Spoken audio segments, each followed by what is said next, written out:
a bitch. Oh, you're gonna dog walk me about my face now. At least read me for something I can change. You know how to make up. Well, you think you know how to make up. Was that more what you wanted? I feel very attacked.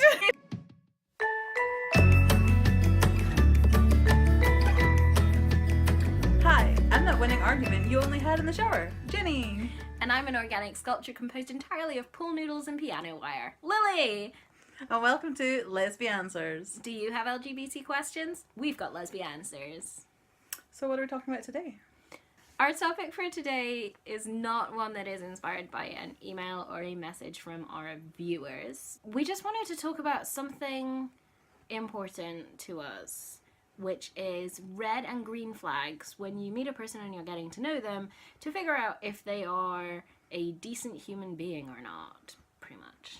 Yeah, to help you evaluate maybe how much they should be allowed in your life. Yes. Generally speaking, red flags are easy to ignore, but easy to see in retrospect. Yeah. You don't always see them at the time, and you don't always recognize them for what they are at the time. But when you look back, it's like, oh, I should have known this was the sign. Yeah. Based on this behaviour, that was a hint. Yeah. That they were maybe a truly awful person. Yeah. And green flags are the exact opposite. They are that sign, that hint, that behaviour that this is a good person who cares about you and is definitely worth having more in your life. Yeah. And those are things you want to look out for when you're trying to evaluate how much you want someone to be in your life or not. Yeah. So I'm really bad at red flags because I like to explain them away to myself as, but they're a good person, really. Mm-hmm. It doesn't matter that they were really racist that one time. They were probably joking. See, yeah, to me, making racist jokes or making comments that are racist, sexist, ableist, homophobic, transphobic, etc., and then when you don't react well to those comments, then explaining them away as a joke, that's a huge red flag to me. Yeah. But I think for me, it was one that I've now learned to not ignore, but for quite a while I was thinking that obviously I'm a white person. I have some racist thoughts because that's the way you're sort of conditioned socially. Right. And I try my very best to unlearn those behaviours. And so I tend to think that that's what everyone that I know is doing. And therefore when they slip up, it's just a slip up. Right. And therefore when they say something that's outrageously racist, they're clearly going too far as a joke. And that is, unfortunately, pretty much never been the case. No. So I've now learned that anytime that someone is being overtly racist, they're maybe just racist. Maybe they are. Or at the very least, there is something that is telling them that it is okay to say those things out loud. Yeah. And that's not okay. So what's yours? One of mine is looking at how they treat people who they don't see as their equal. So if you are in a shop together, how they treat the assistants in the shop. If you are out for a meal or you're in a cafe, how they treat the wait staff or the baristas. Look at how they treat people who are working when you're out with them in a social way. That tells you how they're going to treat people who they think of as inferior to them or who they're not trying to impress. Yeah. Someone who is nice to you but a dick to the waiter is not a nice person. They're a dick who is being nice to you. And there's a difference between acting like a nice person and genuinely being a nice person. I feel like that's one that I hear a lot, but it's such a big indicator of what someone is truly like. Yeah. How they treat people that they don't need to impress. Yeah. Because when you don't know someone that well, they will be on their best behavior around you. Yeah. So if they're not pleasant to people who they're not trying to impress, you know they're not pleasant.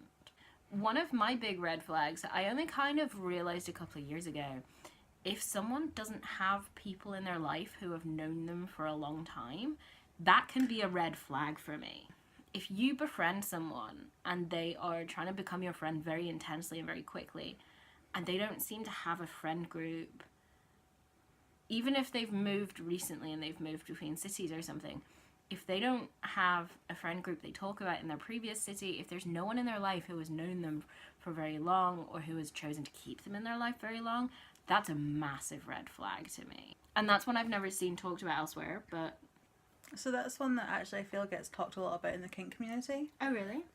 Just because, obviously, in the kink community there's a huge ability for trust to be broken with large consequences. A lot of us talk about looking at community links. If someone's messaging you, who else are they friends with? How long have they been on that platform? If you meet someone at like a play space, who do they know there? And a lot of physical play space and clubs do have a rule that you have to be introduced to there by a current member, and that for the first couple of weeks certainly they will take responsibility for you being there, and for you knowing the rules and for you playing by the rules. That makes a lot of sense. But yeah, if someone has no old friends in their life, that's a red flag for me. And if someone speaks with affection about old friends, you know that there's at least some people who are willing to put up with this person, so they can't be all bad.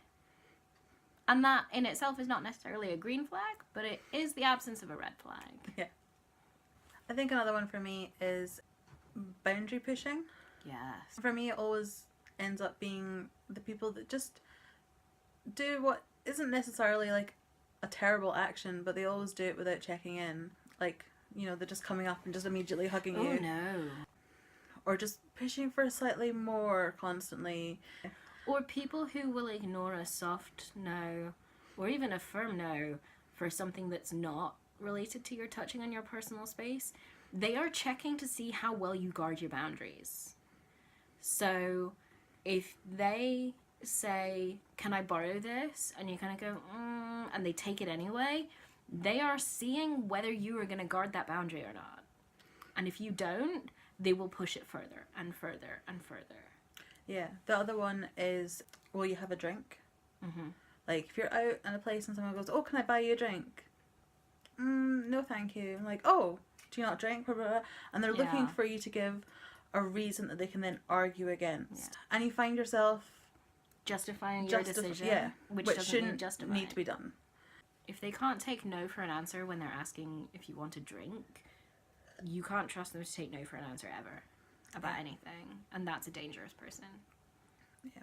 Green flags: someone who checks in about things before they do them, someone who asks what pronouns you use, someone who asks if you would like a hug, asks if they can hug you, someone who seems attentive to your verbal and non-verbal signals about your comfort and wants you to be comfortable. That's a good person. Yeah. Person who's willing to have that explicit discussion about consent. Yes. On hugs, on any type of behaviour, and willing to have that sometimes uncomfortable discussion is a good person. They are trying to be good, they are trying to respect your boundaries. So I like people's ability to learn. Yes. And that you see that they're making an effort to learn not just like your boundaries, but they try to remember things about you and they try to... But not in a creepy way. Not in a creepy... checking outside your window to find out what your schedule is. No. But that they learn what food you might like. That like they might say, hey, I saw that this place has vegetarian food. Do you want to go there? Yeah. Which means that you know that they're interested in your life. Yeah. Which I think is a good sign for a friendship or a relationship. It's a sign that they're willing to show you that you matter to them. Yeah. So that kind of warmth and vulnerability is a green flag. In the way that someone who is not willing to be vulnerable, that can be a red flag. So I also think inviting you into their lives more. Mm-hmm. So not everyone has the same interests, but I think that inviting someone in to view your interests is a really good sign of like, hey, do you want to come to a drag show with me? Because this is what I'm interested in and I want to share it with you. Yes. I think a green flag is someone who learns how you show affection and they adjust how they show affection accordingly. I have a friend who she loves it when we tease her about dumb stuff. And so I read her for filth daily because it's a way that she receives affection. She loves it. It makes her laugh. It makes her feel loved. I know other people who are more sensitive to that, and if you joke about their silly mistakes with them, they get really hurt. So I don't joke about that. I treat them more gently and I treat them differently. And adjusting how you express yourself to accommodate the needs of those in your life it takes some brain effort, but it's not hard, and it's worth it to keep people happy and comfortable if you want them to be happy and comfortable. Yeah. This doesn't mean that a relationship will last forever. It doesn't mean that this relationship is going to be a brilliant one or important one. These are just signs that it is worth cultivating or not cultivating that relationship. And obviously you pay attention to like everything else. If someone gives you an ooky, creepy feeling, you don't have to be friends with them. Yeah. Like, if they are giving you a creepy feeling, that's for a reason. You don't have to wait for them to prove it in some way. Yeah. You don't actually have to give people the benefit of the doubt. If you're just not feeling the friendship, don't try to force yourself. Or the relationship. Yeah. So I hope this was helpful. And if you have questions for us or other topics you'd like to hear us discuss and ramble about for hours. For 12 minutes. For 12 minutes, our hard deadline. Do feel free to email us at lesbianswers@gmail.com. You can also tweet us at Lesbianswers. We're on Instagram and Tumblr at Lesbianswers, and both of those have a messenger function that you can use. Or you can use the hashtag Lesbianswers on pretty much any other social media, and we'll find it. Have a great week, guys. Make good choices, and we will see you next week for another video. Bye!